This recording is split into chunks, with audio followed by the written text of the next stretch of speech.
right here. Y'all got here early. You like that, Josh? They were right here, up and early. We got to be about voting. Knowing the person you're voting for. And we got to be about making sure that we communicate. As the rep said, we knock on these doors, we make these phone calls. Josh, I was with Representative Cephas a couple hours ago. We were doing phone banking over into the 34th Ward, about 12 or 13 committee people, making it happen. But West Philadelphia's got to show out. That's right. If we show out, this is a done deal. Done deal. Josh Shapiro will be our next governor. 100%. We will make history with Austin Davis being our first African-American lieutenant governor. And John Fetterman, everybody just call him by his last name, Fetterman. Big John Fetterman. Big John Fetterman. Big John Fetterman. He's big. He ain't not a little guy. He's a big guy. And that's all right. Big John Fetterman will go down to Washington and show the folks down in Washington why we got to hold all of this together and why we got to make progress from a national level. But I want to speak to you about something very specific that probably everyone here remembers and why this is important. You will remember the first year of the Corbett administration. Y'all remember Governor Corbett? Don't remind us. One-term time? Yes. You remember him? Yes. Yes. He cut he cut the education budget by $1 billion. We know that. With a B. That's a big. Do you now just go back into your memory banks. Remember what it was like when so many of the schools in Philadelphia had to shut down. Remember what it was like when friends of yours, teachers and school bus drivers and school nurses and school counselors and secretaries in the schools all wound up losing their jobs. And in fact, in that year, 27,000 educational professionals, teachers, bus drivers, the whole group, lost their jobs all across Pennsylvania. That was with a $1 billion cut in public education funding. Check out Mastriano's website. He wants to cut education by 50%. That is probably, depending upon how you want to count the numbers, that is probably about a $10 billion cut in public education. Think about what we went through 11 years ago. 10 times. With just $1 billion cut. Think about what life would be like for us, our children, our families, all of us, if we get that times 10. I can't. Unacceptable. No, it's not going to be. Unacceptable. Anyone who's prepared to put our children and the people who teach them, and you know, I know a little something about teaching. Abbott Elementary, Wednesdays night at 9 p.m. That's right. Every You know Wednesday. a little bit something about teaching. Okay? All right? All right. Anybody who is prepared to put the education of our children on the line, at risk, does not deserve to be in the governor's office and should, I'm saying this, you stand over here, I'm saying this, should not be serving in public office anywhere. Because he was part of the insurrection on January 6th. Yes. Now, the campaign people gave me the microphone. I think I'm ready. I'm going to turn it over. I got to get them warmed up for you, man. I got to get them. I'm the hype man. That's what they call me, the hype man. All right. So that's what. Clearly. So that's just a little bit, but it's an extremely important thing that we've got to remember as we go forward these next 31 days to get this election done for Josh Shapiro, Got to. Austin Davis, Yes. and Big John Fetterman. Without any further ado, let's give the next governor of the state of Pennsylvania, Josh Shapiro, a West Philadelphia round of applause. Come on, John. Bench Hughes. Yo, Pete, you promised me the A-team. I thought Cheryl Ralph was showing up here, man. Come on. Let's put our hands together for the Cheryl Lee Ralph. She makes us proud. So does Senator Hughes, Rep. Krajewski, Pete Wilson, and all of you. I'm so grateful that y'all are here today. I'm grateful to see so many friends. Grateful to see my coach Cakes, who's here. Cakes is pretty famous now. You see him on the internet? Amazing. Amazing. But I'm really, really grateful to be with all of you today. And I'm thankful that everybody came out. I want you to know that I had the pleasure of being able to get home last night. See our 4 children. You ever see my wife? She sent me out to work this morning the way she does oftentimes, not with a kiss and an I love you, babe, but rather a finger in my chest saying, you better win. That's what she said. Because I think she knows what's up. She knows what's on the line right now. She happy wife is happy life. Let me tell you, if she's happy, we're all going to be happy. We're all going to be happy. She's going to be a hell of a first lady, by the way, for Pennsylvania. Here's the thing. It's a time of real worry right now. I know that. From our kids' mental health to the violence, the unacceptable violence in our communities, to this feeling that the foundation of it all is being ripped away from us. The foundation of our institutions that are supposed to be there to protect us are being taken away. But notwithstanding those challenges, I want you to know that I feel real optimistic right now. And I feel real hopeful because I see all of you and you give me hope. You really do. Every day.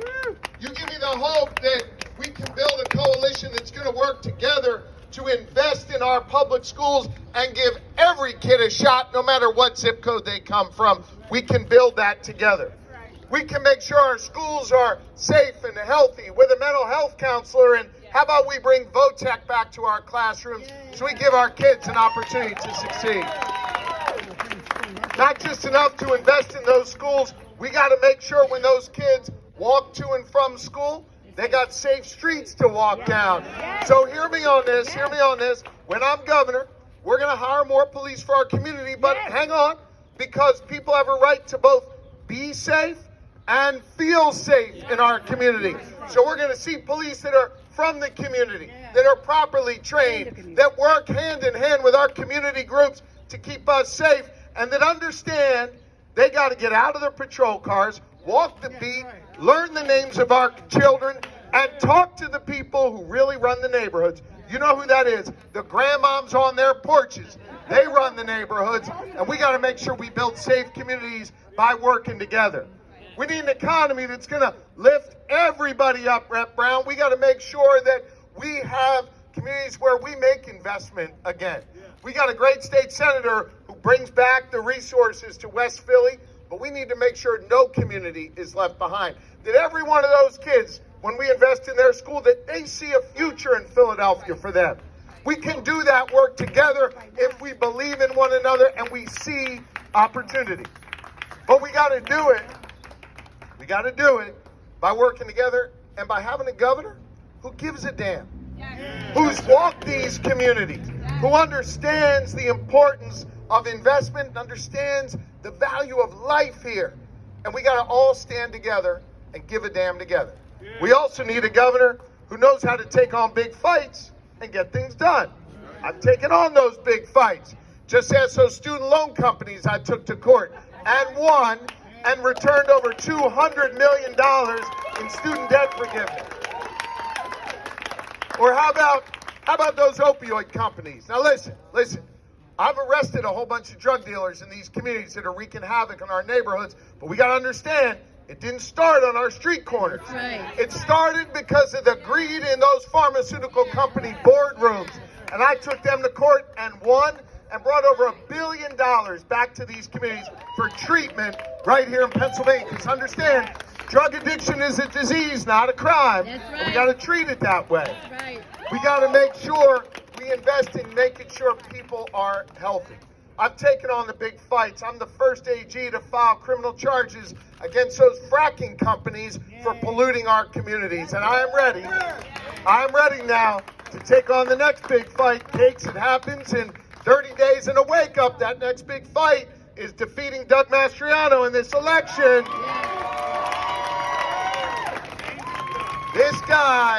This guy, let me tell you, let's be real, right? Real. Keep it real. This guy is uniquely dangerous.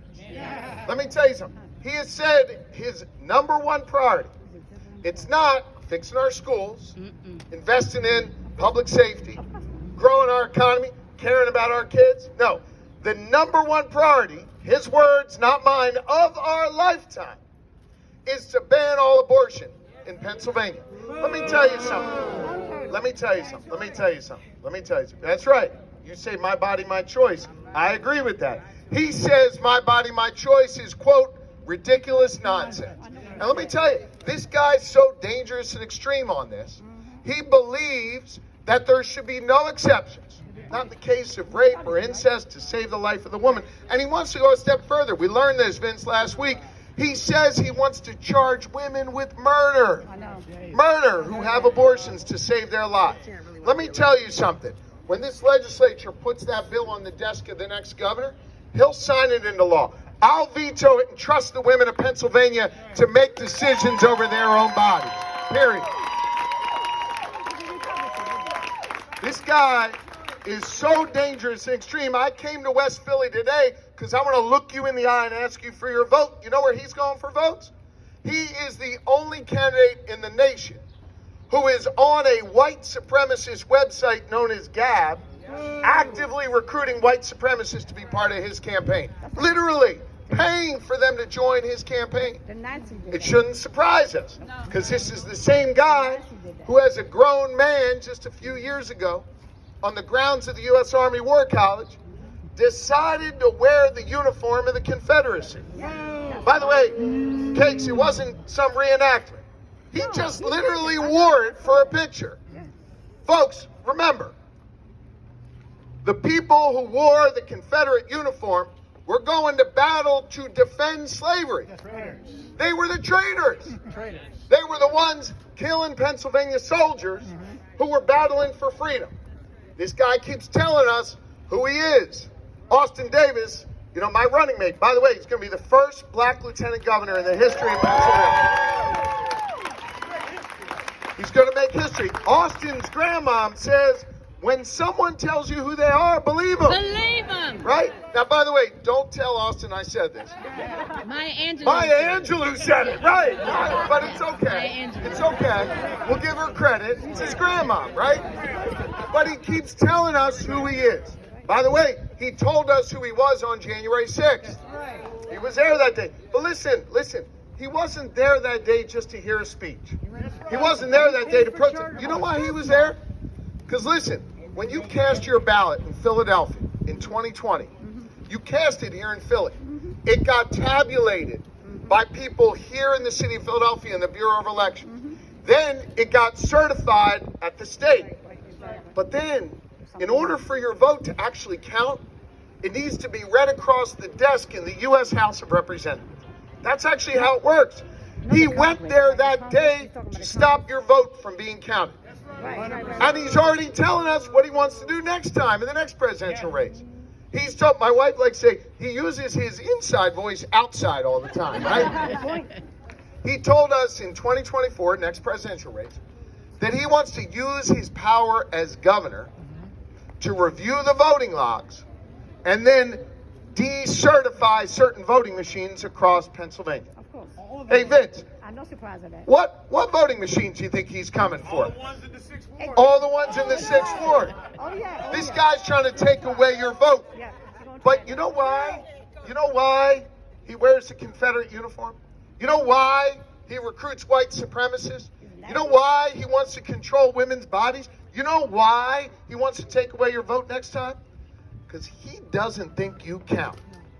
Because in Doug Mastriano's Pennsylvania, unless you think like him and look like him and vote like him and pray like him and marry like him, you don't count. Here's my view. No matter what you look like, where you come from, who you love or who you pray to, you count in Pennsylvania, and I want to be your governor. We got a lot of work to do now. If we want to defend freedom, not the kind of freedom that guy talks about, but real freedom. The kind of freedom where we invest in that young boy who wasn't going to have a shot and give them a good school to go to. Teach them to be a welder.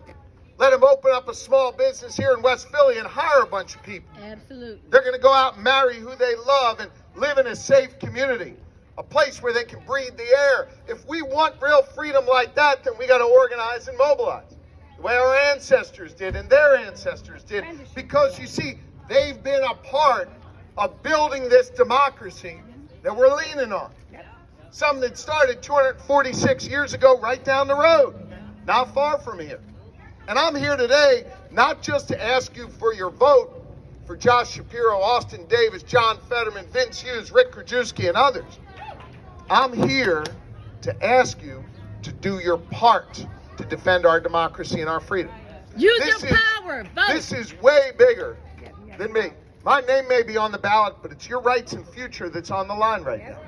And we have a responsibility to those who came before us to pick up the baton and do this work right now. To make sure that our children, like these two young girls right here, that our children have an opportunity to succeed and live in a world that's better than the way we found it. We got a lot of work to do and a lot of responsibilities. And that task falls to us right now. And so I came today not just to ask you for your vote, but to help you realize your voice, to help you understand your power and your responsibility to carry this forth to the next generation. We got to make our calls. We got to send our texts. We got to knock on those doors. We got to get out and vote. And we got to get out and vote not just for names on the ballot, but for the kind of community we want to live in, for what we value, to turn back against the anger and the division that the other side's bringing forth, and instead say we want to be one Philadelphia, one Pennsylvania, where we lift everybody up and give everybody an opportunity, where we see all God's children for the great potential that they have and recognize that we got to be all in this together as a group of people that give a damn and want to make our community stronger. Folks, I'm proud to be your nominee for governor. And if you can... Yes, sir. If you can just give me some hard work, some energy over these next 30 days and a wake up, I promise you I will bust my ass for you as your governor for the next 4 years. Thank you all very much. We got some work to do. Let's do it. All right, so we would love if all of you would stay and be trained to canvass here in West Philly. As our future governor has just told you, it is vital we have boots on the ground. If you want West Philly to vote, you have to give them the information they deserve. Most of you know what is being spewed across Fox these days, and it's lies about Josh and it's lies about John. So go out, talk to your neighbors, make an impact. Thank you.